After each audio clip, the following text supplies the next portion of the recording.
Isin eessaan jira? Isin eessaan jira? Akkuma wallaati saayiba Soorata isa nama. Eh? Esi jira. Garda san. ajaa'iba Mootii as jira. Atuu sooressa. Ani. Ayya atuu firoo. Ana saayiba kan diban. Oo firoo fi sooressaadha jijjiiramtanii dhuftan malee isin hin beekanii. Aboo maal mataa tutti jijjiiramee saayiba Magarsaa jettee diini firoo taatee firoodha amma magarsaa ni hin beekan amma. Ni hin beekan amma firoodha magarsaa jettee dhufte malee isin hin beekan.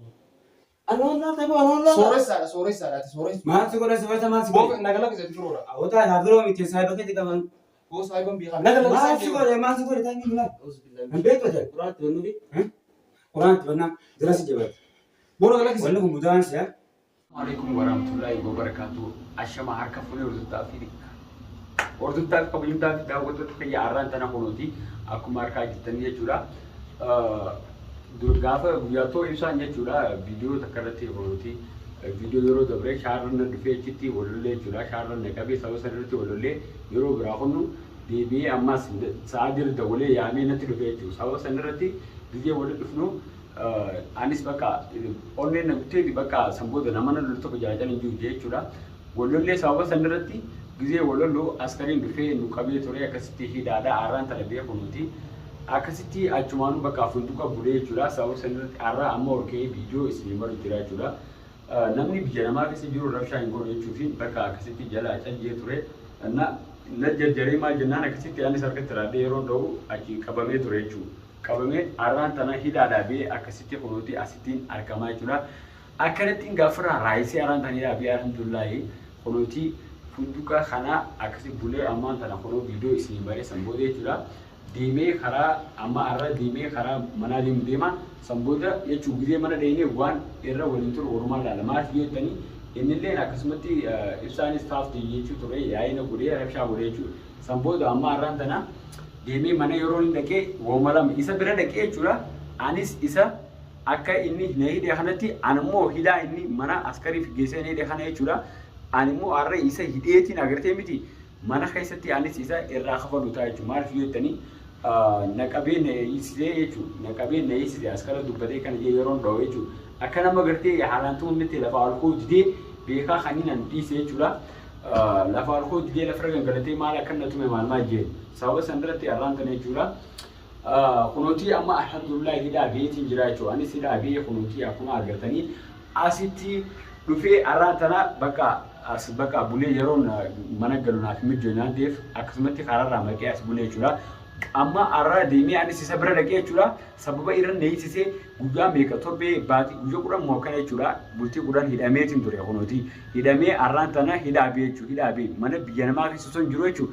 Waan ifiisilaa dalagadhee maal jiru dalagaarraallee na baasisee ture ammaan tana uummata biraallee hin jiru jechuudha. Achi deemee as jira.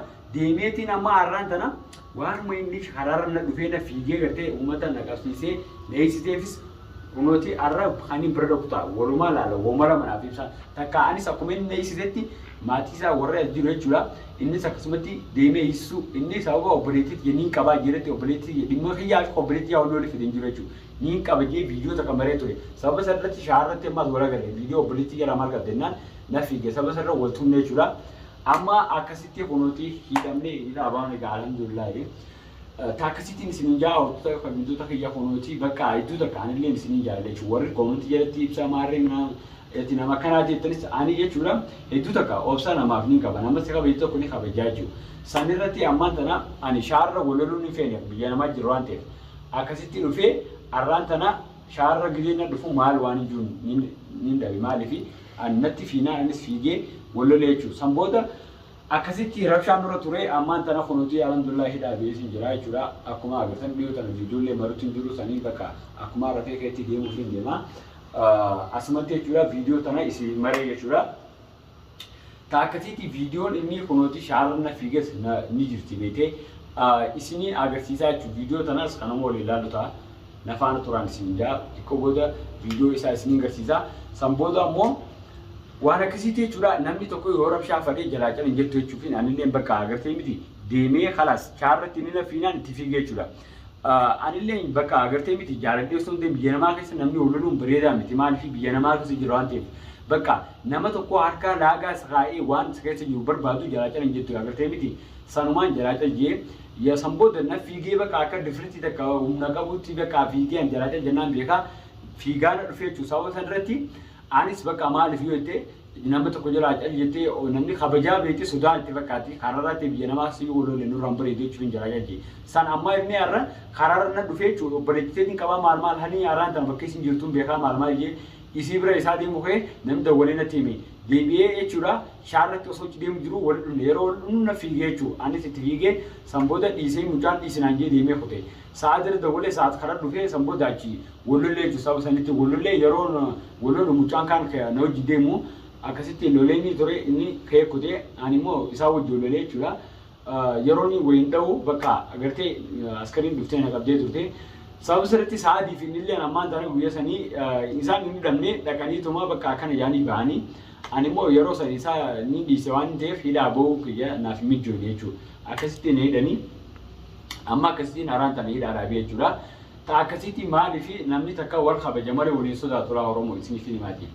እና በከር በየነማ ተናከሰቲ ናይቹ አሲቲ አማ ወለሉን በርባጭሳንቲ ማለት ዩቲ ቢጀተኛ ከሰታቲ አከፈነት ወረከኛ ዱፌን ላላ ዩ ደምቴስ በቃ ነም ዱፌ ስላሉ ወረከይቶ ወንዳ አሲቲ ማዲን ገኛ ኢትዮጵያ ጅራን ቴፍ ነም ዱፌ ስላሉ ሳይብ ማልማሊ አማ ከስማው መኔዳቲ ዮ ከዱፌ ስላሉቲ ዮ ኦሮሞን ሰንጀቹ በጣቃ ቀባቴ መጣቃ ባብ ዩማ ከይሲ ቀባቴቹ ካዮኒ ከኒቴ ዱፌ ስላሉ ዘንዳ ሰኔች ነም ተቀ ስላሉ ዘንዶ እንጅሮቹ አኔማ አከሲቲ ነች ከሰ ሆኖ butti kuranachi maneedhaa keessa taa'ee dhufee jechuudha sababa ibsaati anis inni neessisee jira waan takka amma waltumnee hidhamuu faayidaa nuuf hin qabu jechuufiin jaraadhee jettara duraatu amma anis kunuutii jechuudha akkuma inni neessisetti aaddi rakkoon qabu arraan tan jechuun diimee mana kanaa abbaan gabbee goomalame jechuudha takka anis isa dhaqee irraa kafalee akka gartee tumee jechuudha caafaqee hanqeenni wanta godhisan irraa kafalee jechuudha takka ammoo nagaa yoo jiraachuu balee waan ani itti hidhamee jechuudha sababa itti neessisee lafa kaa'ee jechuudha taakkasiitti ammaan tana bakka tana keessatti bakka agartee miti bakka tunis funduuqaa bakka ribaati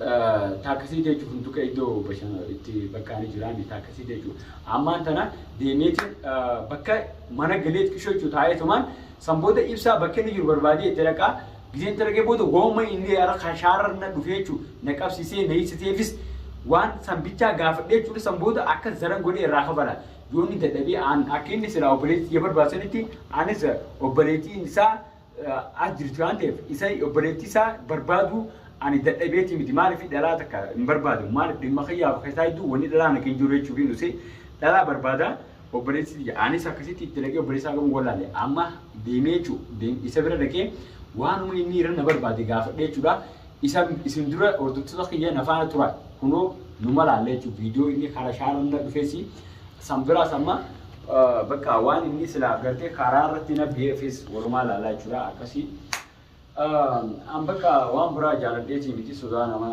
osoo hin ta'in namni takka wal kabajuu jira biyya namaa keessatti isaaniif jechaan dhusee jechuudha amma deemee isa bira dhaqeetiin waan inni irratti karaa irra dhufes walumaan kan ilaallu ta'a takka ammoo yoo kan lolutee jechuudha akka zara lolee irraan kabala daanqaan hidhame kana wantaami tolchee bareechee ibsaraa kabalaa jechuudha deebi'ee ammaan tan obboleettii sababa inni irra barbaadis ni gaafadha obboon dhimma xiyyaa fi dhimma obboleettii yaa wanni wali fidee jiru jechuudha sababa sarratti ka'ee anillee shaarratti itti fiiguu danda'e taakkasiin isin jaa bakka tana amma irraa hin boof deemuuf hin deema waan ta'eef viidiyoo hanqaan ta'an mana dhaqee isin maruudha achumaan ibsaa bira dhaqu nafaan turaan isin jaa hordoftoota kabintoota xiyyaa assalaamu alaikum warahmatullahi wabarakaatu ilmaan oromoo addunyaa turan hundarra jirta martuu salaamtaa xiyya isin dhaame jechuudha.